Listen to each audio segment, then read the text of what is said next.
Back to my channel. എല്ലാവർക്കും ഹബീസ് teaching വേൾഡിന്റെ പുതിയതിലേക്ക് സ്വാഗതം. അപ്പോൾ ഇന്നത്തെ വീഡിയോ എന്ന് പറയുന്നത് വേറെ ഒന്നുമല്ല, നമ്മൾ ചെയ്യാൻ വേണ്ടിയിട്ട് പോകുന്നത് 5th സ്റ്റാൻഡേർഡിലെ യൂണിറ്റ് 3 നമ്മൾ തുടങ്ങുകയാണ്. ടെൻഡർ ഷൂട്ട്സ്, അതാണ് നമ്മുടെ യൂണിറ്റിന്റെ പേര്, അതായത് ഇളം തളിര്. അതാണ് ഈ യൂണിറ്റിന്റെ അർത്ഥം എന്ന് പറയുന്നത്. 3rd യൂണിറ്റ് ആണ് കേട്ടോ. ഷൂട്ട് എന്ന് വെച്ച് കഴിഞ്ഞാൽ നമ്മൾ ചെടിയുടെ മുകൾ ഭാഗത്തിനാണ് ഷൂട്ട്സ് എന്ന് പറയുന്നത്. റൂട്ട് എന്ന് നിങ്ങൾ കേട്ടിട്ടുണ്ടാവും, അതെന്താണ്, വേര്. ഈ ഷൂട്ട്സ് എന്ന് വെച്ച് കഴിഞ്ഞാൽ മുകൾ ഭാഗം, സ്റ്റെമ്മിൻ്റെ അങ്ങോട്ടുള്ള മുകൾ ഭാഗം. ടെൻഡർ കോക്കനട്ട് എന്ന് കേട്ടില്ല, അതായത് വലിയ വിളവെത്താത്ത കരിക്ക്, അതാണ് ടെൻഡർ കോക്കനട്ട്. അതുപോലെ തന്നെ വലിയ വിളവെത്താത്ത ഒരു പ്ലാന്റ്, അതിൻ്റെ ഒരു മുകൾ ഭാഗത്തിനൊക്കെ ടെൻഡർ ഷൂട്ട് എന്ന് പറയും. ഓക്കെ, അപ്പം ഇവിടെ വങ്കാരി മാതായിയുടെ ഒരു കോട്ടുണ്ട്, അത് നമുക്ക് വായിക്കാം. Okay, when we plant a tree we plant hope. നമ്മളൊരു വൃക്ഷം നടുമ്പോൾ നമ്മൾ അതിൻ്റെ കൂടെ ഒരു പ്രതീക്ഷയും കൂടെയാണ് എന്ത് ചെയ്യുന്നത്, നടുന്നത്. ഇതാരാണ് പറഞ്ഞത്? വങ്കാരി മാതായി. അതുപോലെ തന്നെ she was a Kenyan social, environmental and political activist who founded the Green Belt movement. എന്താണ് അപ്പോൾ അവർ ഒരു കെനിയൻ സോഷ്യൽ, അതായത് ഒരു കെനിയൻ പരിസ്ഥിതി പ്രവർത്തകയും അതുപോലെ തന്നെ ഒരു പൊളിറ്റിക്കൽ ആക്ടിവിസ്റ്റും ആണെന്ന് ഇവിടെ പറയുന്നുണ്ട്. അവരെ പറ്റി പഠിക്കാൻ അധികമായിട്ട് നിങ്ങളങ്ങനെ നോക്കണ്ട, ജസ്റ്റ് ഇതൊന്ന് പറഞ്ഞേ ഉള്ളൂ. ഓക്കെ, ഇനി നമുക്ക് ഓക്കെ, അതുപോലെ തന്നെ ഗ്രീൻ ബെൽറ്റ് മൂവ്മെന്റിന്റെ ഫൗണ്ടറും കൂടെയാണ്. ഓക്കെ, ഇപ്പൊ നമുക്ക് ഡോർമെ മാത്രം ഒന്ന് തുടങ്ങി വെക്കാം, ബാക്കി നമുക്ക് പിന്നീട് പഠിക്കാം. ഒരു വലിയ കവിതയുണ്ട് പഠിക്കാൻ, പക്ഷെ ഇപ്പൊ നമുക്ക് എന്ത് ചെയ്യാം, ഈ ഒരു കളർഫുൾ ആയിട്ടുള്ള പിക്ചറൊക്കെ ഉള്ള ഈ ഒരു നല്ല കവിത പഠിച്ച് വെക്കാം. ഓക്കെ, എനിക്ക് കവിതയുടെ പിക്ചർ ഭയങ്കരമായിട്ട് ഇഷ്ടപ്പെട്ടു ഗൈസ്.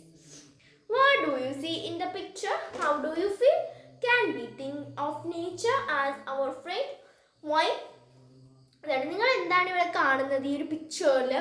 അതുപോലെ തന്നെ നിങ്ങൾക്ക് എങ്ങനെയാണ് ഫീൽ ചെയ്യുന്നത്, എങ്ങനെയാണ് അനുഭവപ്പെടുന്നത്, അതുപോലെ തന്നെ നിങ്ങൾക്ക് തോന്നുന്നുണ്ടോ നേച്ചർ, പ്രകൃതി നമ്മുടെ കൂട്ടുകാരനാണെന്ന് നിങ്ങൾക്ക് തോന്നുന്നുണ്ടോ? എന്തുകൊണ്ട്? ഇതാണ് question. How the boy is very happy and is singing A song. നിങ്ങൾ നോക്കുക, ഇവിടെ ഒരു കൊച്ചു പയ്യനുണ്ട് അല്ലേ, ആ പയ്യൻ ഇത്ര സന്തോഷത്തോടെയാണ് ഒരു സോങ് പാടുന്നത്. ഓക്കെ ഗൈസ്, നമുക്ക് ഈ ഒരു ക്വസ്റ്റ്യൻ ആൻസർ നോക്കാം. നിങ്ങൾ എന്താണ് ഈ ഒരു പിക്ചറിൽ കാണുന്നത്? എന്താണ്? കുറെ ബട്ടർഫ്ലൈസ് ഉണ്ട്, ബേർഡ്സ് ഉണ്ട്, ഒരു റിവർ ഉണ്ട്, ക്യാറ്റ് ഉണ്ട്, ഫിഷ് ഉണ്ട്, അതുപോലെ തന്നെ തുമ്പിയുണ്ട്, വണ്ടുണ്ട്, ഒരു സ്ക്യൂറൽ ഉണ്ട്, അതുപോലെ തന്നെ കാക്കകളുണ്ട്, ഒരു ബോയ് ഉണ്ട്, പിന്നെ കാടുണ്ട്, ഫ്ലവർ ഉണ്ട്, എല്ലാം ഉണ്ട് അല്ലേ. അങ്ങനെ ഒരു സന്തോഷമായി. Do you feel? ഈ പിക്ചർ ആണോ പൊതുവേ എല്ലാവർക്കും ഹാപ്പി, സന്തോഷമായിരിക്കും വരെ. വിഷമിച്ചോണ്ടിരുന്നുണ്ടോ? വിഷമം മാത്രമേ വരുള്ളൂ. Okay, can we think of nature as our friend? നമുക്ക് നമ്മുടെ നേച്ചറിനെ ഫ്രണ്ട് ആക്കാൻ പറ്റും. എങ്ങനെ? പക്ഷെ നമ്മൾ നേച്ചറിനെ സ്നേഹിക്കണം, എന്നാലല്ലേ നമുക്ക് നേച്ചർ നമ്മളോടായിട്ട് കൂട്ടുകൂടുള്ളൂ. നിങ്ങൾ പോയിട്ടൊരു നിങ്ങളുടെ ഒരു കൂട്ടുകാരനോട് എടോ ഇങ്ങോട്ട് തരണം ഇങ്ങനെ ചോദിച്ചാൽ ആരെങ്കിലും വന്ന് നിങ്ങളോട് കൂട്ടുകൂടൂ? ഇല്ല. അവരോട് സ്നേഹമായിട്ട് എടാ ഇച്ചിരി അതിൻ്റെ അടുത്ത് തരുമോ ഇങ്ങനെയൊക്കെ ചോദിച്ചാലേ കൂട്ടുകൂടുള്ളൂ. ഓക്കെ, അപ്പം എന്താണ് ഇവിടെ പറയുന്നത്? അതുപോലെ തന്നെ നമ്മൾ നേച്ചറിന്റെ വെള്ളം ഒഴിച്ചു കൊടുത്ത്, നേച്ചറിന് ഭക്ഷണം കൊടുത്ത്. നേച്ചറിന്റെ ഭക്ഷണം എന്താണ്? നമ്മൾ പ്ലാസ്റ്റിക് ഉപയോഗിക്കാതിരിക്കുക, അതുപോലെ തന്നെ ഈ വെഹിക്കിൾസ് പൊല്യൂഷൻ, എന്തോ പറയുക, അതിന് മറന്നുപോയി. ഞാൻ സയൻസ് ഒക്കെ പഠിച്ചിട്ട് കുറേ നാളല്ല, ഞാനങ്ങനെ സയൻസ് ഒക്കെ തുറന്നു നോക്കാറില്ല, എനിക്ക് ഭയങ്കര പാടാണ്. കെമിസ്ട്രിയിലാണെന്ന് തോന്നുന്നു ഇങ്ങനെ പൊല്യൂഷൻ ഒക്കെ പറ്റിയിട്ട് പറയുന്നത്. സോ ഓക്കെ, അപ്പം അതുപോലെ തന്നെ അതൊക്കെ ഒഴിവാക്കുക. അതുപോലെ തന്നെ നമ്മൾ ഒരുപാട് പ്ലാന്റ്സ് ഒക്കെ നട്ടുപിടിപ്പിച്ചാൽ നമ്മളെ നേച്ചർ നമ്മളെ ഫ്രണ്ട് ആവും. Okay, why? എന്തുകൊണ്ട്? ഞാൻ പറഞ്ഞ പോലെ തന്നെ എന്താണ്, നേച്ചറിനെ നമ്മൾ സ്നേഹിച്ചാൽ മതി. ഓക്കെ, ഇനി നമുക്ക് ഈ കവിത നോക്കാം. Oh little butterfly, come and play with me. The day is bright, the sky is blue. Come and sing with me. എന്ന് വെച്ച് കഴിഞ്ഞാൽ എന്താണ്? ഓ ചെറിയ ചിത്രശലഭമേ, എൻ്റെ കൂടെ വന്ന് കളിക്കൂ. എന്താണ് ഈ ഒരു ദിവസം ഭയങ്കര അടിപൊളിയാണ്, നല്ല രസമുണ്ട്.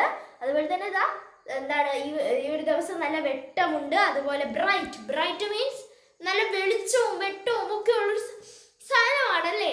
വെട്ടമുണ്ട്, അതുപോലെ തന്നെ നല്ല ആകാശം നല്ല നീല നിറവുമാണ്. Come and sing with me, എൻ്റെ കൂടെ വന്ന് പാടൂ. Hey little grasshopper, come and dance with me. Friends we have all around, never feel afraid. എന്ന് വെച്ചാൽ എന്താണ്, ചെറിയ കുഞ്ഞു പുൽച്ചാടി എൻ്റെ കൂടെ വന്ന് നൃത്തം ചെയ്യൂ. അതുപോലെ തന്നെ നമ്മുടെ കൂടെ എപ്പോഴും സുഹൃത്തുക്കൾ ഉണ്ടെങ്കിൽ ഒരിക്കലും നമുക്ക് പേടിയാവില്ല എന്ന് പറയാണ്. Singh the song along with your teacher. Okay, അത് ഞാനിപ്പോൾ കവിതയുടെ വരിയായിട്ട് വായിച്ചത്. സാർ എന്താണ് നിങ്ങളുടെ ടീച്ചറുമായിട്ട് നിങ്ങൾ എന്ത് ചെയ്യുക, കവിത വായിക്കുക. അത് നിങ്ങളുടെ സ്കൂളിൽ നിന്ന് വായിപ്പിച്ചോളും ഗൈസ്, കുഴപ്പമില്ല. ഓക്കെ, സോ ഇതൊരു ഭയങ്കര അടിപൊളിയായിട്ടുള്ളൊരു കവിതയാണ്. ഒരു കൊച്ചു കവിത, LKG പിള്ളേരാണ്, നിങ്ങൾ 5ാം ക്ലാസ്സുകാർ LKG പിള്ളേർക്കൊക്കെ കൊടുക്കുന്ന കവിത. സോ ഓക്കെ, അപ്പോൾ ഇന്നത്തെ വീഡിയോ ഇത്രയുള്ള ഇഷ്ടപ്പെട്ടിരിക്കുന്നത് ഇഷ്ടമാണ് സബ്സ്ക്രൈബ് ചെയ്യാൻ, ലൈക്ക് ചെയ്യുക, ഷെയർ ചെയ്യാൻ, സപ്പോർട്ട് ചെയ്യുക. നമുക്ക് കുറച്ച് സബ്സ്ക്രൈബറും കൂടെ മതി ഗൈസ് 1K ആവാൻ. അപ്പോൾ എല്ലാവരും സബ്സ്ക്രൈബ് ചെയ്ത് സപ്പോർട്ട് ചെയ്യുക. അപ്പോൾ ഇത്രയുള്ള ബൈ.